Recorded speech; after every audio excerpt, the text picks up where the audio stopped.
ಈಗ ತಾನೇ ಈ ಕಾರ್ಯಕ್ರಮವನ್ನು ಉದ್ಘಾಟನೆ ಮಾಡಿದಂಥ ತಾಲೂಕಿನ ಶಾಸಕರು ಮಾನ್ಯ ಶ್ರೀ ಶರತ್ ಬಚ್ಚೇಗೌಡರು ಸರ್ ಅವರೇ, ಈ ಕಾರ್ಯಕ್ರಮದ ಅಧ್ಯಕ್ಷತೆ ವಹಿಸಿರುವ ಬ್ಯಾಂಕಿನ ಅಧ್ಯಕ್ಷರೇ ಹಾಗೂ ಉಪಾಧ್ಯಕ್ಷರೇ, ಆಡಳಿತ ಮಂಡಳಿ ಸದಸ್ಯರೇ, ಅತಿಥಿಗಳು, ಈ ಕಾರ್ಯಕ್ರಮದ ಕೇಂದ್ರ ಬಿಂದುವಾಗಿರುವ ವೇದಿಕೆಯ ಮುಂಭಾಗವಿರುವಂತಹ 2024ನೇ ಸಾಲಿನ ಪ್ರತಿಭಾ ಪುರಸ್ಕಾರ ಪ್ರಶಸ್ತಿಗೆ ಪೋಷಕರೇ ಹಾಗೂ ಬ್ಯಾಂಕಿನ ಷೇರು ಒಂದೆರಡು ನಿಮಿಷ ನಿಮ್ಮನ್ನು ಹಂಚೋಣ ಅಂತ ನಾನು ಕೂತ್ಕೊಂಡು ಯೋಚನೆ ಮಾಡ್ತಾ ಇದ್ದೆ. ಆದರೆ ನಮ್ಮ ಹಿರಿಯರಾದ ನಾಗರಾಜರವರು ಎಲ್ಲ ತುಂಬ ವಿಸ್ತಾರವಾಗಿ ಎಲ್ಲ ವಿಚಾರಗಳಿಗೆ ಬ್ಯಾಂಕಿನ ಇತಿಹಾಸ ನಿಮಗೆ ತಿಳಿಸ್ಕೊಟ್ಟಿದ್ದಾರೆ.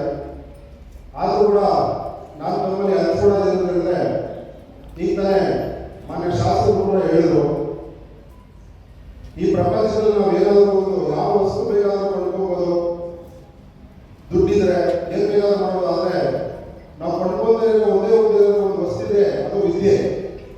ಆ ವಿದ್ಯೆ ಎಲ್ಲ ನಿಮಗೆಲ್ಲ ಸಿಕ್ಕಿದೆ ಅಂದ್ರೆ ನೀವೆಲ್ಲ ಅದೃಷ್ಟವಂತರಿದ್ದರೆ ಈ ಸಂದರ್ಭದಲ್ಲಿ ಹೇಳಕ್ಕೆ ಇಚ್ಛೆ ಪಡ್ತಾರೆ. ಅದೇ ರೀತಿ ಈ ಹಿಂದೆ ನಾನು ಕೂಡ 1 ವರ್ಷಗಳ ಕಾಲ ನಮ್ಮೆಲ್ಲ ಷೇರುಗಳು ಆಶೀರ್ವಾದದ ಅಧ್ಯಕ್ಷನಾಗಿದ್ದೆ. ಅಲ್ಪ ಕಾಲದಲ್ಲಿ ನನ್ನ ಕೈಲಾದಂಥ ನಾನು ಕೆಲಸಗಳನ್ನು ಈ ಬ್ಯಾಂಕಿಗೋಸ್ಕರ ಮಾಡಿದ್ದೆ. ಜೊತೆಗೆ ಈ ಒಂದು 10 ವರ್ಷಗಳ ಕಾಲದಲ್ಲಿ ನಮ್ಮ ಷೇರುದಾರರ ಒಂದು ಆಶೀರ್ವಾದ, ಅದೇ ರೀತಿ ಮಾಜಿ ಸಚಿವರಾದ MPP ನಾಗರಾಜರವರ ಸಹಕಾರದಿಂದ ಕೂಡ ಸುಮಾರು 8 ಜನ ಅಧ್ಯಕ್ಷರಾಗಿದ್ದರು. ಆ ಸಾಲನ್ನು ಹೇಳಬಹುದೇ, ಶ್ರೀ ಶಶೀಂದ್ರಣ್ಣ ಅವರು, ಶ್ರೀಮತಿ ಅರುಣರವರು, ನವೀನ್ ರವರು, ಇದೇ ವೇದಿಕೆಯಲ್ಲಿ ಇದ್ದಾರೆ, ಬಾಲಚಂದ್ರಣ್ಣವರಾಗಿರ್ಬೋದು, ನಾಗರಾಜ್ ಅವರಾಗಿರ್ಬೋದು, ನಾನು ಕೂಡ ಸೇರಿ ಇವತ್ತೇನಾದರೂ ಅಧ್ಯಕ್ಷರಾಗಿ ನಿರ್ದೇಶಕರಾಗಿ ಅಂದರೆ ಮೂಲ ಕಾರಣಕರ್ತರು ಯಾರು ಇದ್ರೆ ಅದು ಈ ಬ್ಯಾಂಕಿನ ಷೇರುದಾರರಲ್ಲಿ ಈ ಸಂದರ್ಭದಲ್ಲಿ ಇಚ್ಛೆ ಪಡ್ತಾರೆ. ಯಾಕಂತಂದ್ರೆ ಇವತ್ತು ನಾವು ಸಾವಿರಾರು ಸಂಖ್ಯೆಯಲ್ಲಿ ಮಕ್ಕಳಿಗೆ ಪ್ರತಿಭಾ ಪುರಸ್ಕಾರ ಆಗಿರ್ಬೋದು, ಈ ವೇದಿಕೆಯಲ್ಲಿ ಒಂದು ಕೂತ್ಕೊಳ್ಳೋಕ್ಕೆ ಕಾರಣಕರ್ತರು ಯಾರಂದ್ರೆ ಅದು ನಮ್ಮ ಷೇರುದಾರೆ. ಜೊತೆಗೆ ನಾವು ಒಂದು ಬ್ಯಾಂಕ್ ಅಂತ ಹೇಳಿದ್ರೆ ಆ ಬ್ಯಾಂಕ್ ಬರೀ ವ್ಯವಹಾರ ಮಾಡೋದಕ್ಕೋಸ್ಕರ ಆಗಿರ್ಬೋದು, ಲೋನ್ ತಗೊಳ್ಳೋದಕ್ಕೋಸ್ಕರ ಆಗಿರ್ಬೋದು, ಡೆಪಾಸಿಟ್ಸ್ FDಗಳು ಮಾಡೋದಕ್ಕೋಸ್ಕರ ಇರುತ್ತೆ. ಆದರೆ ನಮ್ಮ ಟೌನ್ ಕೋಆಪರೇಟಿವ್ ಬ್ಯಾಂಕಿನ ವಿಶೇಷತೆ ಏನು ಅಂತ ಹೇಳಿದ್ರೆ, ನಮ್ಮ ಬ್ಯಾಂಕಿನಲ್ಲಿ ನಾವು ಈ ಪ್ರತಿಭಾ ಪುರಸ್ಕಾರ ತಾವೇ ಹೋಗ್ತಾ ಇದ್ದೀರಿ. ಈಗ ಇದೊಂದು ಕಾರ್ಯಕ್ರಮ ಆದರೆ ನಾವು ಪ್ರತಿ ವರ್ಷ ಕಠಿಣ ಶಸ್ತ್ರಚಿಕಿತ್ಸೆ ಮಾಡಿಸ್ತೀವಿ.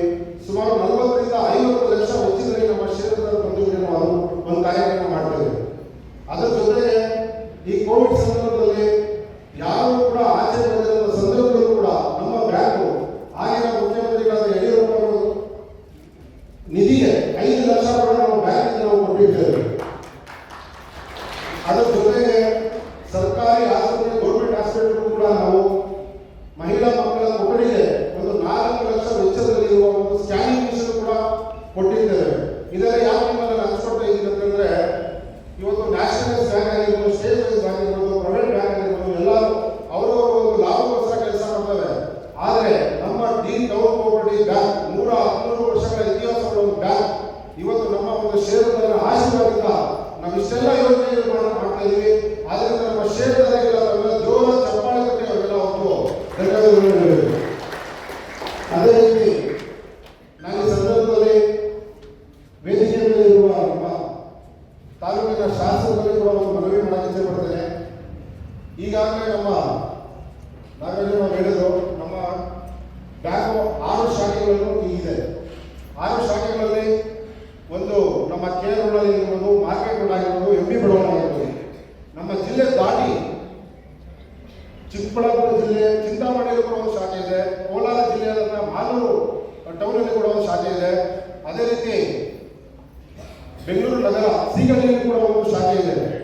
ಇನ್ನು ಈ ಶಾಖೆಗಳು ನಮಗೆ ಚಿಕ್ಕಬಳ್ಳಾಪುರ ಆಗಿರ್ಬೋದು, ದೇವನಹಳ್ಳಿ ಆಗಿರ್ಬೋದು, ಶ್ರೀರಂಗ ಆಗಿರ್ಬೋದು, ಬೆಂಗಳೂರು ಹಲವು ಕಡೆ ನಮ್ಮ ಒಂದು ಶಾಖೆ ಬೆಳಿಬೇಕು ಅಂತ ಹೇಳಿದ್ರೆ ಈಗಿನ ಶಾಸಕರು ಸಹಕಾರಗಳು ತುಂಬಾ ಅತ್ಯುತ್ತಮವಾಗಿರುವಂತಹ ಸಂದರ್ಭ ನಾವು ಗಮನ ಅಷ್ಟಕ್ಕೆ ಇಷ್ಟಪಡ್ತೇನೆ. ಯಾಕಂತಂದ್ರೆ ಸರ್ಕಾರದಿಂದ ನಮಗೆ ಪರ್ಮಿಷನ್ ಡಿಪಾರ್ಟ್ಮೆಂಟಿಂದ ಪರ್ಮಿಷನ್ ಸಿಗಬೇಕು. ಆದ್ದರಿಂದ ತಾವು ಕೂಡ ನಮಗೆ ಹೆಚ್ಚಿನ ಶಾಖೆಗಳನ್ನು ಮಾಡೋದಕ್ಕೆ ನಾವೆಲ್ಲ ಸಹಕಾರ ಕೊಡಬೇಕು. ಹಿಂದೆ ಇದ್ದಾಗ ಬರೀ 2 ಬ್ರಾಂಚ್ ಇತ್ತು, ಹೊಸಕೋಟೆನಲ್ಲಿ ಮಾರ್ಕೆಟ್ ಬ್ರಾಂಚು ಮತ್ತೆ ನಮ್ಮ ಒಂದು ಎಮ್ಮಿ ಬಡಾವಣೆಯಲ್ಲಿ ಬ್ರಾಂಚ್ ಇತ್ತು. ಮೊದಲೇ ಪ್ರಾರಂಭ ಆಗಿದ್ದು ಮಾರ್ಕೆಟಲ್ಲಿ. ಅದಾದಮೇಲೆ 4 ಶಾಖೆಗಳನ್ನು ಪ್ರಾರಂಭ ಮಾಡಿದ್ದು. ಆಗಿನ ಕಾಲದಲ್ಲಿ 8 ವರ್ಷ ಹಿಂದೆ ಇದ್ದ ಶಶಿಧರ್ ಅಂತೇಳಿ ಒಬ್ಬ ಅಧ್ಯಕ್ಷರಾಗಿದ್ದರು.